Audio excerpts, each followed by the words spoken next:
আমরা বর্তমান সরকারকে আহ্বান জানাবো, আমাদের যারা সহযোদ্ধারা আছেন, আহত যোদ্ধারা, তারা তাদের কার্ড দেখানো সাপেক্ষে বাংলাদেশের যে কোনো সরকারি বেসরকারি হসপিটালে তারা প্রায়োরিটি চিকিৎসা পাবেন, বিনামূল্যে চিকিৎসা পাবেন। এই ব্যবস্থা নিশ্চিত করার জন্য সরকারের পক্ষ থেকে, স্বাস্থ্য মন্ত্রণালয়ের পক্ষ থেকে সরকারি প্রজ্ঞাপন জারি করতে হবে।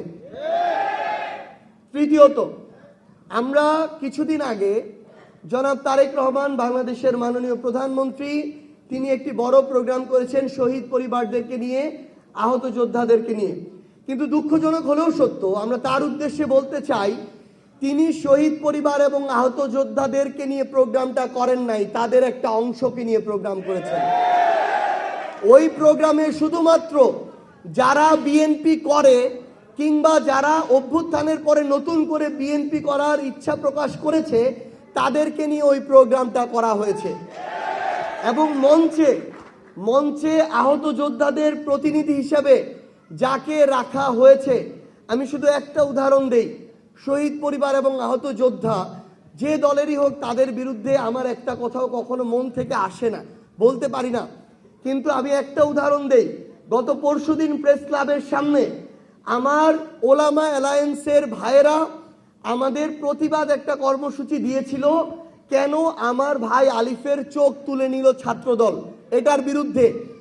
আমার ওলামা অ্যালায়েন্সের ওই জাস্ট একটা প্রতিবাদ কর্মসূচিতে প্রেস ক্লাবের সামনে জুলাই যোদ্ধা ব্যানারে, যার নেতৃত্বে ওইখানে আমাদের ভাইদের উপরে হামলা করা হয়েছে, ওই তথাকথিত জুলাই যোদ্ধা ইমন, বাটপার ইমন বলবে প্রত্যেকেই,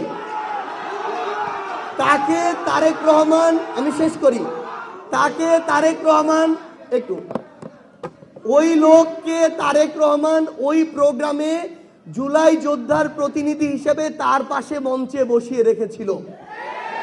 আমরা বিএনপি এবং তারেক রহমানকে স্পষ্ট করে একটা কথা বলি, তারা যদি মনে করে যে আওয়ামী লীগ যেভাবে আমাদের ৭১কে নিজেদের মধ্যে কুক্ষিগত করে অপব্যবহার করেছে, প্রশ্নবিদ্ধ করেছে, একই কায়দায় তারা করবে, এটা আমাদের এই ২৪-এর যোদ্ধা আর শহীদ পরিবারদেরকে দিয়ে করানো যাবে না ইনশাআল্লাহ। দুই একজনকে অপব্যবহার করে সাময়িক এই ধরনের কিছু কার্যক্রম করা যেতে পারে, কিন্তু এটা কোনোদিন দীর্ঘস্থায়ী হবে না, সাস্টেইনেবল হবে না। দুঃখজনক হলেও সত্য, ক্ষমতাসীন দল বিএনপির সমালোচনার দিকেই যাচ্ছে। এই নির্বাচনে যারা ভোটার ছিল নৌকার, নিরপরাধ, তাদের ভোট সব দলে গিয়েছে।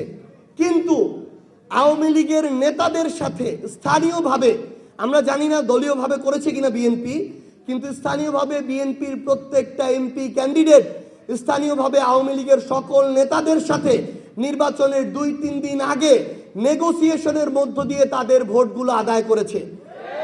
যার ফলশ্রুতিতে এখন জেলা ছাত্রলীগের সভাপতি সেক্রেটারি, আওয়ামী লীগের সভাপতি সেক্রেটারি, যুবলীগের সভাপতি সেক্রেটারি, তাদেরকে প্রোটেকশন দেওয়ার দায়িত্ব স্থানীয় বিএনপির এমপি মন্ত্রীরা হাতে তুলে নিয়েছে।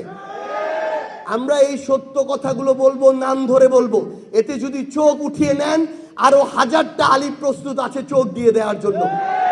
কিন্তু আগামীতে নাসিরউদ্দিন পাটোয়ারিরা বলেন কিংবা অন্য কেউ, আমরা আপনাদের সাথে আপনাদের ওই ভয়ে, রডের ভয়ে, পাথরের ভয়ে কথা বলা বন্ধ করে দিব না ইনশাআল্লাহ।